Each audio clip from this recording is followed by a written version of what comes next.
क्या आप जानते हैं कि इंजीनियरिंग करने के बाद आपका कैरियर चॉइस का एक गलत फैसला आपका कैरियर बना भी सकता है और बिगाड़ भी सकता है। फील्ड इंजीनियरिंग के अंदर जाएं या फिर ऑफिस के अंदर जाएं। Well, my name is engineer Waqas Ahmed and I have 15 years of field experience. आज की इस वीडियो के अंदर मैं आप लोगों को गाइड करने जा रहा हूं दोनों पर्सपेक्टिव के लिहाज से। अगर आप civil engineer, electrical, mechanical, chemical, industrial engineer हैं तो इस वीडियो की एंड तक मेरे साथ रहिएगा ताकि आपको क्लैरिटी के साथ पता चले कि आपने कैरियर को कहां से स्टार्ट करना है, कहां से उसको ट्रांजिशन में लेके जाना है और कौन कौन से स्किल सीखने हैं। इससे पहले कि आज की इस वीडियो की डिटेल में जाएं, I would request you people to subscribe this channel ताकि फ्यूचर में कोई भी वीडियो कैरियर के मुतालिक, स्किल्स के मुतालिक या जॉब्स के मुतालिक मैं बनाऊं तो आपको उसका नोटिफिकेशन बर वक्त मिल सके। तो दोस्तों, आज की इस वीडियो के अंदर स्पेसिफिकली बात करेंगे कि एक साइट के ऊपर काम करने वाला इंजीनियर और ऑफिस के अंदर काम करने वाले इंजीनियर के कैरियर को कैसे समझा जाए ताकि आप इस कैरियर को स्टार्ट करने से पहले या कब कहां पे किस कैरियर को आपने चूज करना है, आपको फैसला लेने में आसानी हो। जब मैं बात करूंगा एक इंजीनियर के बारे में तो मेरा मतलब होगा ऑल दोज इंजीनियर्स, चाहे आप civil engineer, electrical, mechanical, industrial या केमिकल इंजीनियर। और जहां जहां पे जरूरत पड़ेगी मैं एग्जांपल्स के साथ भी आपको एक्सप्लेन कर दूंगा कि सिविल इंजीनियरिंग के हवाले से या मैकेनिकल, इलेक्ट्रिकल, इंडस्ट्रियल इंजीनियर के हवाले से किस तरह का काम आपको मैनेज करना है। अब एक साइट इंजीनियर की एग्जांपल लेते हैं। सबसे पहले इसके जॉब रोल को समझते हैं कि जॉब रोल क्या होता है। जो आपने कंपनी जब आपको हायर करती है, आपके कॉन्ट्रैक्ट के अंदर लिखा होता है कि ये काम आपने करने हैं। आपका ये जो जॉब डेजिग्नेशन है जिसको हम साइट इंजीनियर बोलते हैं, इसको फील्ड इंजीनियर भी बोल सकते हैं, इसको ट्रेनी मैनेजमेंट के नाम से भी कंपनीज इंडक्ट करती हैं इंजीनियर्स को। तो यहां पर यह बताना जरूरी है कि जॉब रोल के अंदर सबसे पहली जो चीज देखो, अगर आप इन चीजों को कंसिडर नहीं करोगे तो आप सिर्फ टाइम जाया करोगे। ये चीजें क्या हैं? सबसे पहले एक साइट इंजीनियर के तौर पे जब आप किसी भी कंपनी को ज्वाइन करते हो तो आपकी कम्युनिकेशन को बहुत अच्छा करना पड़ेगा। आपको उस साइट के ऊपर काम करने वाले सुपरवाइजर्स के साथ भी कम्युनिकेट करना है, इंफॉर्मेशन इकट्ठी करनी है, और फिर आपको अपने हेड ऑफिस के अंदर कम्युनिकेट करना है, अपने managers, team lead, project coordinators के साथ। तो कम्युनिकेशन के अंदर आपको बहुत अच्छा होना पड़ेगा। किस तरीके से इंफॉर्मेशन इकट्ठी करनी है और किस तरीके से इस इंफॉर्मेशन को आगे डिलीवर करना है। So first thing is communication, जिसके अंदर हमारे बहुत सारे इंजीनियर्स लैक करते हैं। मुझे नहीं पता इसकी रीजन क्या है, लेकिन दे आर शाय, हेजिटेशन का शिकार होते हैं। But you need to improvise your communication skills. The second most important thing एक साइट इंजीनियर के तौर पे जो आपकी ड्यूटी बन जाती है वो ये है कि भाई आपने जो साइट के ऊपर काम करना है उसकी इंप्लीमेंटेशन, आपको हेड ऑफिस से एक प्रोजेक्ट शेड्यूल आएगा, वर्क प्लान आएगा, वर्क प्रोग्राम भी उसको बोलते हैं, एग्जीक्यूशन प्रोग्राम भी बोलते हैं। काफी सारे उस डॉक्यूमेंट के नाम है कि अगले 10 दिन के अंदर किस तरीके से साइट पे काम करवाना है। अगर आप सिविल इंजीनियर हो, बिल्डिंग प्रोजेक्ट पे काम कर रहे हो तो आपने कौन कौन सी फाउंडेशन पे काम करवाना है उसके मुतालिक पूरा शेड्यूल आ जाएगा। अगर आप मैकेनिकल इंजीनियर हो, पाइपलाइन के प्रोजेक्ट पे काम कर रहे हो तो पाइपलाइन के कौन कौन सी चीजों के ऊपर आपने काम करना है। अगर आप केमिकल इंजीनियर हो, आप इलेक्ट्रिकल इंजीनियर हो, ग्रिड स्टेशन पे काम कर रहे हो तो रेलिवेंसी के साथ आपने उस प्रोजेक्ट शेड्यूल के बारे में आपको इंफॉर्मेशन होनी चाहिए। आपके पास प्रोग्राम आएगा, उस प्रोग्राम को आपने आगे डिलीवर करना है। That is actually the major part of your communication, कि वर्क प्लान को एग्जीक्यूट करवाना by communicating with your site staff, और फिर इस काम को डॉक्यूमेंट करना। मान लो कि अगले 10 दिन के अंदर आपने फाउंडेशन के डिफरेंट काम थे, लीन था, रीबार वर्क था, कंक्रीट थी, फॉर्म वर्क था, इसके साथ साथ कुछ इंस्टॉलेशन के काम, पाइपिंग, फैब्रिकेशन के काम हो सकते हैं, ग्रिड स्टेशन के स्विच गियर के काम हो सकते हैं। ठीक है, आपने अपने साइट स्टाफ को कम्युनिकेट किया, accordingly they executed that work. उसके बाद एक साइट इंजीनियर या फील्ड इंजीनियर के तौर पे it is your responsibility to check into the testing. Quality insurance और क्वालिटी कंट्रोल वालों के साथ आपको कोऑर्डिनेट करना है। जो भी काम हुआ है उस काम के ऊपर टेस्टिंग को कंडक्ट करना है। जैसे कि फील्ड डेंसिटी टेस्ट होता है कंपैक्शन के बाद, आपकी इस तरह से बहुत सारे और भी टेस्ट होते हैं जिनको शायद मैं यहां पे नाम ना ले सकूं ताकि ये वीडियो बहुत लंबी ना बन जाए। लेकिन आपके हर काम के साथ एक ना एक टेस्ट जुड़ा होता है जो वेरीफाई करता है। जैसे वेल्डिंग के साथ एनडीटी टेस्टिंग है, बिल्कुल इसी तरीके से रेडियोग्राफी के टेस्ट होते हैं जो आपके काम को वेरीफाई करते हैं। और हर काम के लिए एक डिफरेंट टेस्ट स्पेसिफाइड होता है जिसको आप डिफरेंट सिविल कंस्ट्रक्शन इंडस्ट्री की रेगुलेटरी अथॉरिटी के मुताबिक देख सकते हैं कि कौन कौन सा टेस्ट इंपॉर्टेंट होता है। इन स्टैंडर्ड्स के अंदर कई तरह के टेस्ट हो सकते हैं जो फॉलो करते हैं इंटरनेशनल कंस्ट्रक्शन स्टैंडर्ड्स को, एएनएसआई के स्टैंडर्ड्स हो गए, आस्टो के स्टैंडर्ड्स हो गए, तो साइट इंजीनियर के तौर पे। और फिर मैकेनिकल इंजीनियरिंग की अगर बात की जाए तो एपीआई के स्टैंडर्ड्स हो जाते हैं, एजमी के स्टैंडर्ड, इलेक्ट्रिकल की बात की जाए तो IEEE के स्टैंडर्ड्स हैं। इसी तरीके से अगर आप एक एमईपी प्रोजेक्ट के ऊपर एक एमईपी के साइट इंजीनियर है तो आपको एमईपी से ओरिएंटेड जो भी आपकी इंटरनेशनल स्टैंडर्ड्स है उनका आपको पता होना चाहिए, और क्यूए/क्यूसी के टेस्ट का पता होना चाहिए, उनकी रेंजेस, थ्रेशोल्ड का पता होना चाहिए कि इस टेस्ट को कंडक्ट करने के बाद आपको किन वैल्यूज की कंसिडरेशन होती है कि ये टेस्ट को पास समझा जाएगा या फेल कंसीडर किया जाएगा। अब साइट इंजीनियर के तौर पे यहां पे एक और भी रिस्पॉन्सिबिलिटी होगी आपकी कि जो साइट के ऊपर काम चल रहा है उसके मुतालिक आपको ख्याल रखना है। HSC रेगुलेटरी अथॉरिटी की जो क्लासेस हैं कि किस तरीके से सेफ्टी से काम करना है, कोई मेजन काम कर रहा है, सुपरवाइजर काम कर रहा है, जैसे कि समर का वेदर चल रहा है, गर्मियों का मौसम है, बहुत ज्यादा टेम्परेचर होता है, तो किस तरीके से उनका ख्याल रखना है ताकि कोई इंसानी जान का नुकसान ना हो, मटीरियल का ख्याल कैसे रखना है, राइट, अपने मशीनरी का ख्याल कैसे रखना है, किस तरीके से आपने HSC की पॉलिसीज को फॉलो करना है एक साइट इंजीनियर के तौर पे। This would be also part of your job role के PPE, अगर आपके लोग साइट के ऊपर काम कर रहे हैं, पाइप फैब्रिकेशन के तौर पे काम कर रहा है एक वेल्डर, तो उसने प्रॉपर पर्सनल प्रोटेक्टिव इक्विपमेंट का यूज किया है या नहीं, right. So these are also the part of a site engineer. अब जब ये सारा काम हो जाएगा, आप समझ लो कि आपने एक साइट इंजीनियर के तौर पे कम्युनिकेट किया एक वर्क प्लान को अपने साइट स्टाफ के साथ, उनकी क्वेरीज ली, उनको कम्युनिकेट किया अपने हेड ऑफिस के अंदर, और फिर वर्क डन के बाद आपने उसका टेस्ट कंडक्ट करवाया, आपको पता है सारे स्टैंडर्ड्स के बारे में। अब एज अ साइट इंजीनियर आपने सीखना है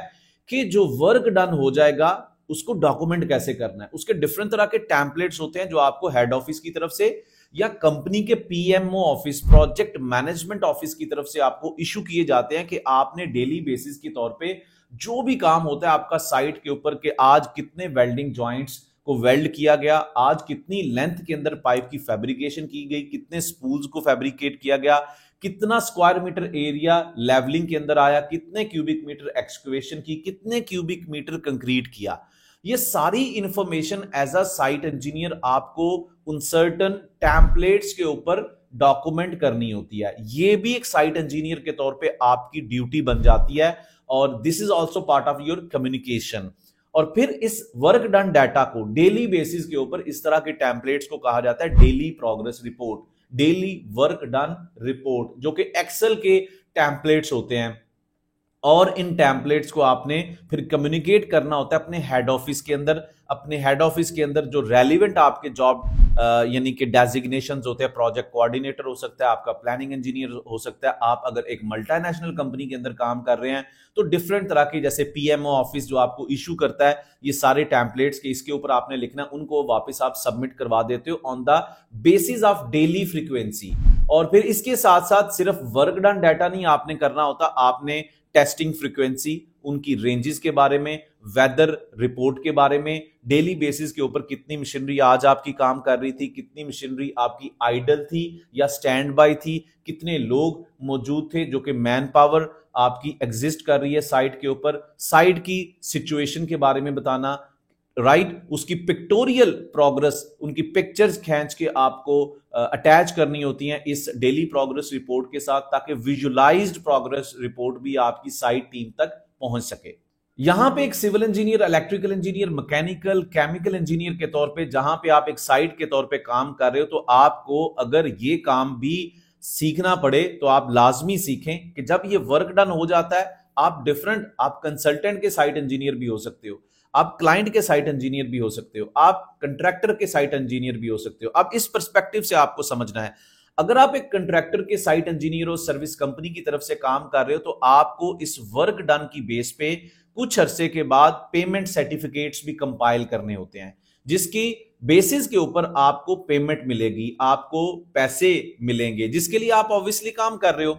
इसको बोला जाता है IPCs, इंटरम पेमेंट सर्टिफिकेट्स, या इनवॉइसिंग बोला जाता है। जो भी आपने पिछले 15 दिन के अंदर वर्क डन किया, अब आप बैठेंगे ऑटोकैड ऑपरेटर के साथ, जो डिजाइनिंग का बंदा है, वो आपकी एज बिल्ड ड्राइंग्स के मुताबिक वर्क डन कैलकुलेट करेगा, उनकी शीट्स बनेंगी, उसके साथ आपके कॉन्ट्रैक्ट क्लासेस लगेंगे, उनके रेट्स लगेंगे और टोटल एक वर्क डन के ऊपर आपको एक अमाउंट जो कि बड़ी अप्रूव्ड तरीके से होनी चाहिए। ऐसा नहीं है कि अपनी तरफ से आपने सब कुछ लिखना है, एवरीथिंग शुड बी देयर। ठीक है, आईपीसी एक सर्टिफिकेट बनता है, उसके अंदर आपने कोऑर्डिनेट करना है अपने क्वांटिटी सर्वेयर के साथ, आपने कोऑर्डिनेट करना है अपने डिजाइनिंग का बंदा जो होता है, जो ऑटोकैड चला रहा है, उसके साथ आपने कोऑर्डिनेट करके आपने आईपीसी बनानी है और उस आईपीसी को अपने सीनियर इंजीनियर जो साइट मैनेजर है उससे अप्रूव करवाने के बाद, उसकी साइन एंड स्टैंप करवाने के बाद आपने सबमिट करनी है अपने कंसल्टेंट के इंजीनियर को, अपने क्लाइंट के इंजीनियर को, और फिर आपने फॉलो अप करना है। कॉन्ट्रैक्ट के अंदर यह लिखा होता है कि 7 दिन या अगले 20 दिन के अंदर अंदर आपने उसका अप्रूवल लेना है ताकि आपको पैसे मिल सकें। फिर साइट इंजीनियर की यह भी रिस्पॉन्सिबिलिटी होती है, that guy will be communicating to the respective consultant designation, जो भी बंदा अप्रूवल देगा उनका क्वांटिटी सर्वेयर होगा, उनका प्लानिंग इंजीनियर होगा, उनका प्रोजेक्ट इंजीनियर होगा, उसको फॉलो अप करना है। अगर there are errors, there are omissions, they need to call any meeting, so then you will be attending that meeting as well. Time to time इस तरह की मीटिंग्स होती हैं, आपकी इंटरनल मीटिंग्स भी होती हैं, आपकी एक्सटर्नल मीटिंग्स भी होती हैं, क्लाइंट के साथ, कंसल्टेंट के साथ। अगर कोई इशू आ गया लैंड एक्विजिशन का, कोई भी पाइपलाइन आपकी साइट से गुजर रही है जो कि किसी और क्लाइंट की समझ लो एसेट में आती है, तो उसको किस तरीके से आपने बाईपास करना है, इस तरह के इदारों के साथ कम्युनिकेट करना, उनकी मीटिंग्स को अटेंड करना भी एक साइट इंजीनियर का ही जॉब रोल होता है। अब ये सारा एक जॉब रोल था साइट इंजीनियर का। अगर आपको जॉब रोल मिलता है civil engineer, electrical, mechanical, chemical engineer के तौर पे किसी भी कंपनी के अंदर साइट इंजीनियर के तौर पे, तो मैं समझता हूं कि आपको ज्वाइन कर लेना चाहिए। लेकिन 90% जॉब रोल्स के अंदर आपको बता तो दिया जाता है कि आप साइट इंजीनियर है, लेकिन ये सारे काम आपसे नहीं लिए जाते। आपको वो काम दिए जाते हैं जो मैट्रिक पास बंदा भी कर सकता है। सो रिमेंबर दिस थिंग, ये जितने भी जॉब रोल्स बताए हैं, अगर आप साइट इंजीनियर के तौर पे काम कर रहे हैं तो आपको ये काम सारे सीखने होंगे। अगर आप ये काम सीखेंगे तो इट मींस कि आप अपने इंजीनियर होने का पूरा हक अदा कर रहे हैं। अब इस साइट इंजीनियरिंग के अंदर जब सारे ये काम करेंगे तो कौन कौन से स्किल्स आपको एट द सेम टाइम्स आपकी एक लर्निंग के अंदर एंटर होते जाएंगे। सबसे पहले कम्युनिकेशन का स्किल, क्योंकि आप डिफरेंट स्टेक होल्डर के साथ, अपनी टीम के साथ कम्युनिकेट कर रहे होंगे। आपके पास स्किल आ जाएगा क्वांटिटी सर्वेयर से काम लेने का, एमटीओ का, मटेरियल टेक ऑफ, कि किस तरीके से ड्राइंग से वो डिफरेंट तरह की क्वांटिटीज को एक्सट्रैक्ट कर रहे हैं, क्या उनकी बेसिक थंब रूल है। क्वालिटी एश्योरेंस, क्वालिटी कंट्रोल का स्किल आ जाएगा कि अच्छा यार ये टेस्ट इस काम के लिए और इसकी ये रेंज होनी चाहिए। डिफरेंट तरह के स्टैंडर्ड्स का स्किल आ जाएगा। इंटरनेशनल सिविल कंस्ट्रक्शन स्टैंडर्ड्स हैं जैसे आश्टो, एजमी, या फिर आपकी अपनी इंजीनियरिंग के मुतालिक ये भी आपके पास एक बड़ा अच्छा स्किल आ जाएगा। फिर ऑटोकैड के ऊपर किस तरह से ये लोग काम कर रहे हैं, किस तरीके से आपने इसके कोऑर्डिनेट्स को देखना है। इवन दो कि आप खुद ऑटोकैड इंजीनियर, डिजाइन इंजीनियर के तौर पे काम तो नहीं कर रहे, लेकिन when you are sitting with these guys आपको आइडिया हो जाता है कि मुझे किस तरीके से इन चीजों को वेरीफाई करना है। और फिर एचएससी के तौर पे आप किस तरह से, कौन कौन से इंटरनेशनल प्रोटोकॉल्स हैं, कौन कौन से कोड्स हैं, किस तरीके से पीपीई को देखना है, क्या अथॉरिटी बोलती है, राइट। सो ये सारे स्किल्स आपको पता होना चाहिए। इसके साथ साथ एमईपी के अंदर अगर आप काम कर रहे हैं, आप एक स्ट्रक्चर के ऊपर काम कर रहे हैं, तो रेलिवेंट डिजाइनिंग के सॉफ्टवेयर के ऊपर आपको एक्सपोजर मिल जाता है। आपको ड्राइंग रीडिंग आनी चाहिए कि किस तरीके से उस ड्राइंग को पढ़ना है, किस तरीके से प्रोजेक्ट शेड्यूल को पढ़ना है। ये रेलिवेंट स्किल्स अगर आपके इस साइट इंजीनियरिंग जॉब कैरियर के अंदर डेवलप हो रहे हैं तो it means you are productively performing your job role. और अगर नहीं हो रहे, it is the best time to start your job career, to restart actually your job career. अब यहां पे टर्निंग पॉइंट आता है साइट इंजीनियरिंग के जॉब कैरियर के अंदर। यहां पे मैं हमेशा बोलता हूं कि अगर आप एक साइट इंजीनियर के दौर पे जॉब कर रहे हो तो 1 साल से ज्यादा आपको कभी भी किसी कंपनी के अंदर साइट इंजीनियर के तौर पे नहीं रहना। और अगर पिछली पार्ट के अंदर जितने जॉब रोल मैंने बताए इसके मुताबिक आप काम कर रहे हैं तो आप एक सक्सेसफुल साइट इंजीनियर हैं। यहां पे टर्निंग पॉइंट यह है कि ऑफिस इंजीनियर क्या करता है। हमेशा एक साइट इंजीनियर से ही आपके जॉब कैरियर को ट्रांजिशन मिलता है ऑफिस इंजीनियरिंग के अंदर, के एक ऑफिस के अंदर आप जा सकें, राइट। सो ऑफिस इंजीनियर क्या क्या काम करता है, पहले तो मैं ऑफिस के अंदर जितने भी पॉसिबल जॉब डेजिग्नेशन है उनके बारे में बताता हूं, उनके जॉब रोल्स क्या होते हैं। सबसे पहले ऑफिस के अंदर जैसे ही आपका प्रोजेक्ट स्टार्ट होता है, इधर यू टॉक अबाउट पाइपलाइन का कंस्ट्रक्शन प्रोजेक्ट है, ऑयल एंड गैस का कोई प्रोजेक्ट है, fabrication, MEP, building, road, transmission lines है। तो जो ऑफिस के अंदर जो सबसे पहला है फिजिबिलिटी बनाने वाले जो एक एक्सपर्ट सीनियर इंजीनियर्स होते हैं, obviously they will be having much more experience. तो feasibility engineer, contract engineer, design engineer, estimation managers या इंजीनियर्स, और इसके साथ साथ planning engineers, scheduling engineers, right. अब वन बाय वन इनके जॉब रोल मैं बताता हूं ताकि आप अच्छे तरीके से समझें कि आपने किस जॉब कैरियर के अंदर जाना। तो इसके अंदर सबसे पहला जो जॉब कैरियर है वो है जनाब वो लोग जो कि फिजिबिलिटी बनाते हैं, जो प्रोजेक्ट की सबसे पहली रिपोर्ट को कंपाइल करते हैं कि प्रोजेक्ट सही तरीके से चलेगा या नहीं चलेगा, या प्रोजेक्ट की एक मार्केट एनालिसिस करते हैं, प्रोजेक्ट की कॉस्ट बेनिफिट एनालिसिस होता है। ये एक्सपीरियंस लेवल के लोग होते हैं जो उस प्रोजेक्ट के मुतालिक एक हायर लेवल पे विजन रखते हैं और काफी सारा इनके पास एक्सपीरियंस होता है। फिर आ जाते हैं डिजाइन इंजीनियर। जब फिजिबिलिटी पास हो जाती है, जब आपकी बेसिक लेआउट, बेसिक एक कॉन्सेप्ट ड्राइंग या डिजाइन पास हो जाता है, फिर आपकी आती है डिजाइन इंजीनियर्स की बारी, जो डिजाइन करते हैं। ये वो लोग होते हैं जिनके पास ड्राइंग्स का एक्सपीरियंस होता है, डिजाइन सॉफ्टवेयर का एक्सपीरियंस होता है, स्ट्रक्चरल डिजाइनिंग का एक्सपीरियंस होता है, E tabs, SAP 2000, STAAD Pro, AutoCAD, BIM, Revit, MATLAB, ProE, mechanical, civil, electrical के रेलिवेंसी के हिसाब से कि आप किस तरह का प्रोजेक्ट कर रहे हैं, तो उसके हिसाब से आपके पास डिजाइनिंग के सॉफ्टवेयर की एक कंप्लीट अंडरस्टैंडिंग होती है। और उन डिजाइन इंजीनियर्स के पास एक तो सर्टिफिकेशन होनी चाहिए, प्रॉपर एक डिग्री होनी चाहिए और एक सर्टिफिकेशन होनी चाहिए रेलिवेंट सॉफ्टवेयर के मुतालिक, और मजीद इन डेप्थ नॉलेज होना चाहिए कि किस तरीके से साइट के कोऑर्डिनेट्स जो सर्वे करके आप तक पहुंचे, आपने उनके मुतालिक किस तरीके से उनको यूज करके डिजाइन को कैसे कंपाइल करना है, अपनी साइट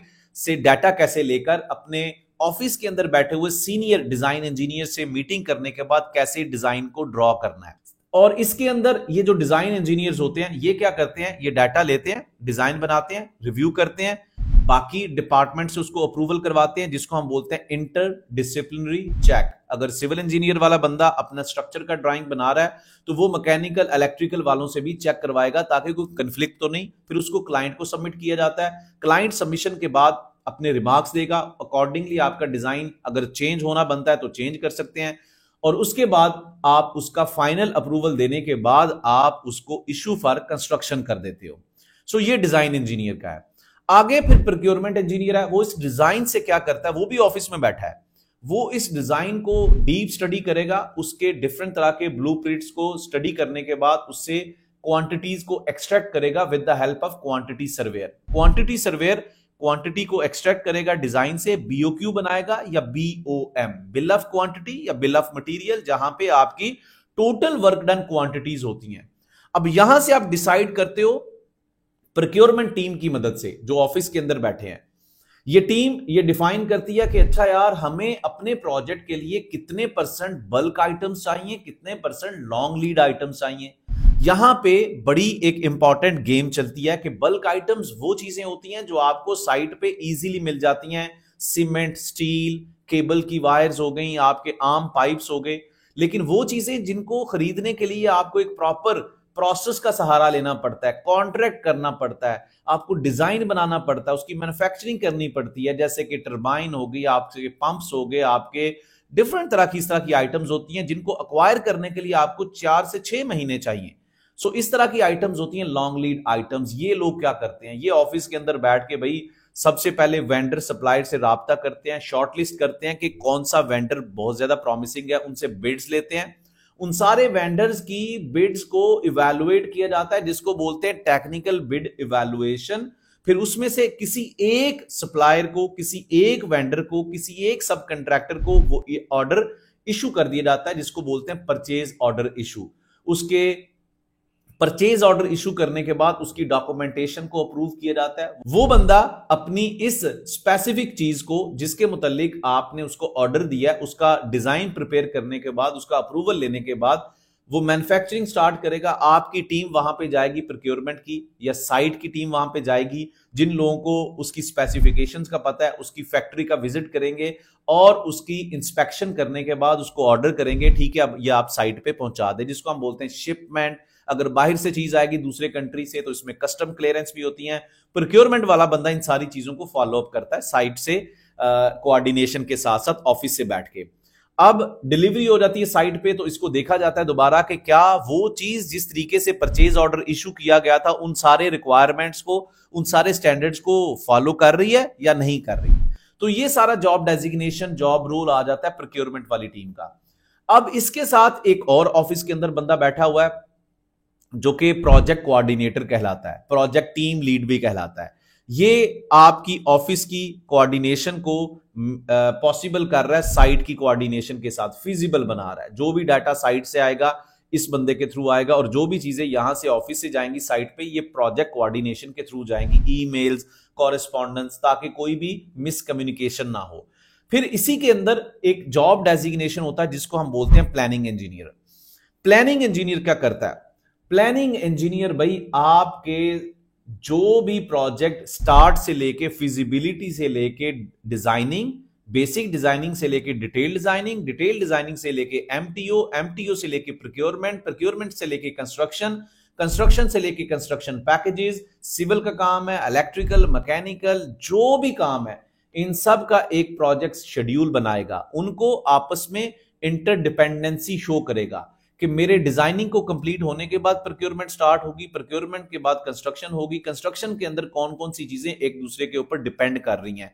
जैसे कि एग्जांपल के तौर पे आपकी फाउंडेशन के ऊपर डिपेंड कर रहा होता है आपका सुपर स्ट्रक्चर, सुपर स्ट्रक्चर के ऊपर डिपेंड कर रहा होता है आपका फिनिशिंग, एमईपी का काम। तो एक प्रोजेक्ट शेड्यूल के अंदर ये सारी चीजें बड़ी क्लियर कट होती हैं, आपके कंट्रैक्चुअल माइलस्टोन्स को हाईलाइट किया जाता है। मान लो कि ये एक ऐसा डॉक्यूमेंट है जो साइट के ऊपर, जो मैं पहले अपने इस वीडियो के पोर्शन में बता रहा था कि साइट इंजीनियर को वर्क प्रोग्राम पढ़ना आना चाहिए। ऑफिस के अंदर बैठा हुआ ये प्लानिंग इंजीनियर वही प्रोजेक्ट शेड्यूल बना रहा है जो कि बाद में साइट के ऊपर डिलीवर किया जाएगा, राइट। और इस चीज का अंदाजा लगाया जाता है कि कब प्रोक्योरमेंट के थ्रू मटेरियल आ जाएगा, कब डिजाइन कंप्लीट हो जाएगा। So everybody inside this project team, चाहे आप क्लाइंट, कंसल्टेंट या कंट्रैक्टर टीम का हिस्सा है, किसी भी जॉब डेजिग्नेशन पे काम कर रहे हैं, ये एक डॉक्यूमेंट आपके लिए बड़ा इंपॉर्टेंट बन जाता है। आपको डिपेंडेंसी मॉडल पता चल जाता है, आपका पूरा प्रोजेक्ट एक स्पेसिफिक मेथोडोलॉजी को फॉलो कर रहा होता है जिसको हम बोलते हैं क्रिटिकल पाथ मेथड, जिसके थ्रू आपको time management, cost management, resource management, quality management, risk management, ये सारी चीजें पता चल रही होती हैं कि मुझे कब कहां पे कौन सा काम स्टार्ट करना है, कब इसको फिनिश करना है, कितने पैसे चाहिए, कितने रिसोर्सेज चाहिए, man power, material, machinery, everything is inside this document. So office के अंदर अगर आप काम करना चाहते हैं तो ये भी एक जॉब डेजिग्नेशन है। अब ये प्लानिंग इंजीनियर जो होता है, अब आप समझने की कोशिश करें, साइट वाले बंदे ने वर्क डन डाटा आपको प्रोजेक्ट कोऑर्डिनेटर को दिया, ये प्रोजेक्ट कोऑर्डिनेटर ये वाला डाटा हैंड ओवर करेगा प्लानिंग इंजीनियर को।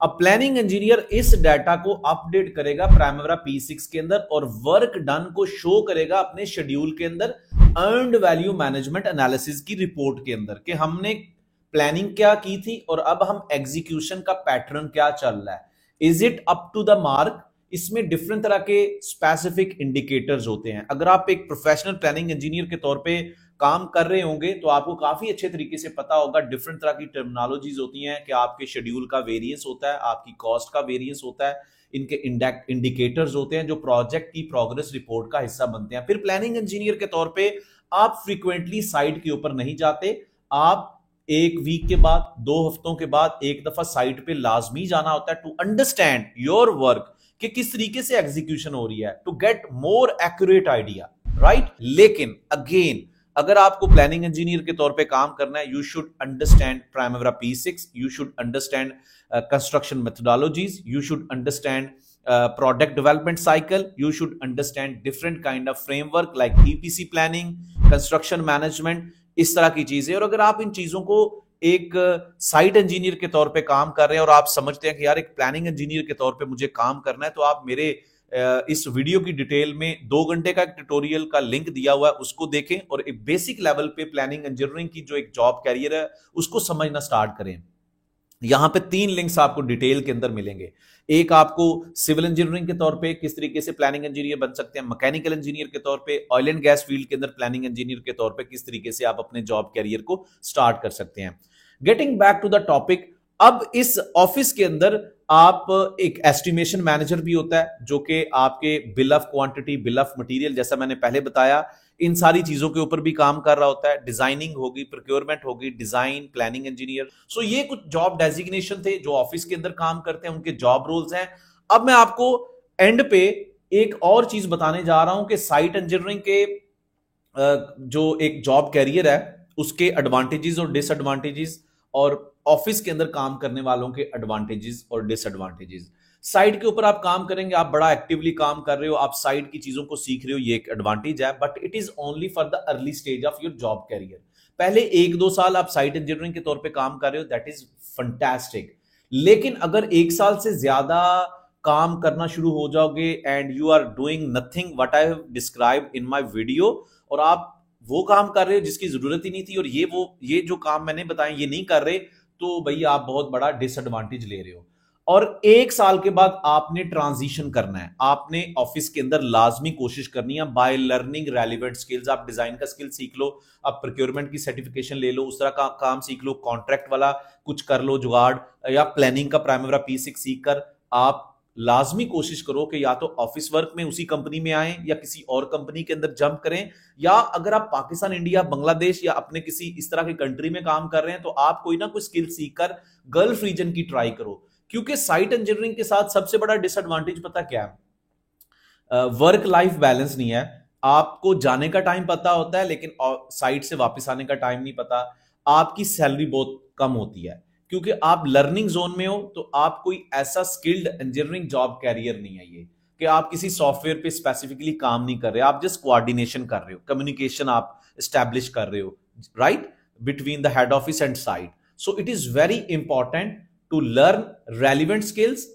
अगर आप primary P6, Excel, MS project, STAAD Pro, ProE, MATLAB, जो भी आप फील्ड के अंदर आगे जंप करना चाहते हो, उससे रेलिवेंट स्किल सीखकर आप ऑफिस वर्क के अंदर आ सकते हो, ऑफिस इंजीनियरिंग के अंदर आ सकते हो, right. So that is the most important thing.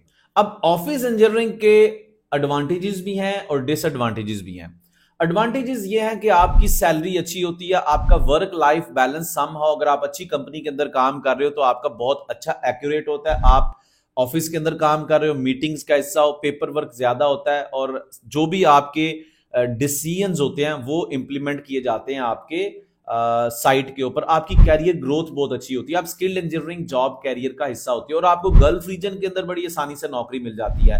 क्योंकि ये जितने भी इंजीनियरिंग जॉब कैरियर मैंने आपको बताया, चाहे आप डिजाइन इंजीनियर हो, प्रोक्योरमेंट से ताल्लुक रखते हो, प्लानिंग से हो, ये सारे जब भी आप जॉब एड देखोगे, चाहे वो ऑनलाइन जॉब पोर्टल है, चाहे वो लिंक्डइन पे है, तो आपको सबसे ज्यादा जॉब रोल मिलेंगे यही वाले, design engineer, planning engineer. Site engineer के बहुत कम मिलेंगे क्योंकि गल्फ रीजन के अंदर जो काम कंपनीज करती हैं वो वहां पे मौजूद लोगों को ज्यादा प्रेफर करते हैं कि ठीक है इनको काम सिखाना है तो हम यहीं से हायर कर लेते हैं।